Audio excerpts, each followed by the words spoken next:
Bonjour Monaco Tribune, je m'appelle Anthony Alberti, aussi connu sous le nom de Mr. Wenties, et je vous accueille dans mon futur atelier.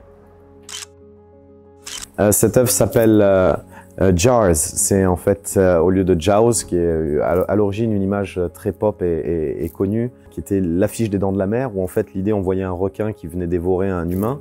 Là l'humain a disparu en fait de la surface et ce requin n'est plus un requin mais une bouteille en plastique.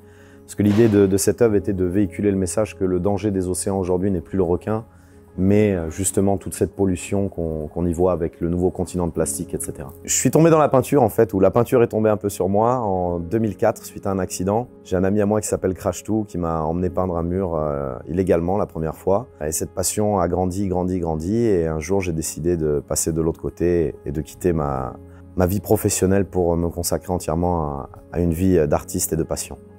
Cette pièce est un petit peu particulière pour moi, j'ai beaucoup d'attachement.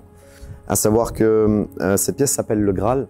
Tout le monde connaît la légende du Graal, comme quoi le calice dans lequel le Christ aurait bu serait le Graal. Et en fait, j'ai décidé de réaliser le Graal d'aujourd'hui et de demain. C'est une œuvre qui a quelques années maintenant, où le Graal ne serait plus le contenant, mais le contenu.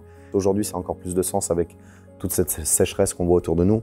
C'est juste en fait une inclusion d'une bouteille d'eau à l'intérieur d'un bloc de métacryl de méthyle. Et en fait, l'idée, c'est de se dire que figer l'eau, figer quelque chose qui a une importance, parce que peut-être demain, l'urgence, ça sera ça en fait.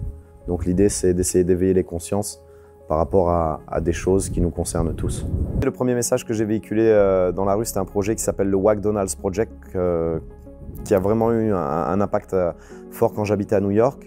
Ensuite, j'ai développé d'autres projets, notamment autour des valeurs de l'argent, avec un projet à New York sur toutes les palissades de chantier. Il y a marqué Post No Bills, ça veut dire de ne pas mettre d'affiches, mais bills en anglais, c'est aussi les factures et les billets de banque.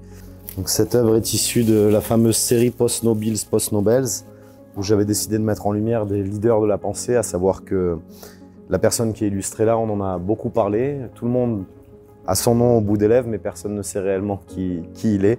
C'est Alfred Nobel.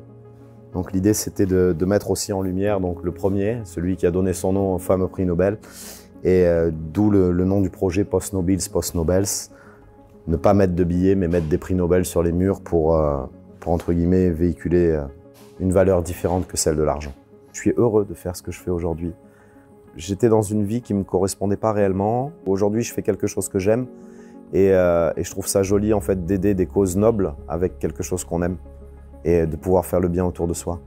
Créer cet atelier-là, c'est une ouverture différente sur les autres, c'est créer des échanges, des ponts entre différents artistes, différents pays, etc. Et pouvoir recevoir des gens et créer de nouveaux projets et essayer de continuer à écrire l'histoire dans un nouveau lieu. Merci beaucoup Monaco Tribune d'être venu à la rencontre de ce nouvel atelier, de ces nouveaux projets et je vous dis à bientôt pour de prochaines aventures.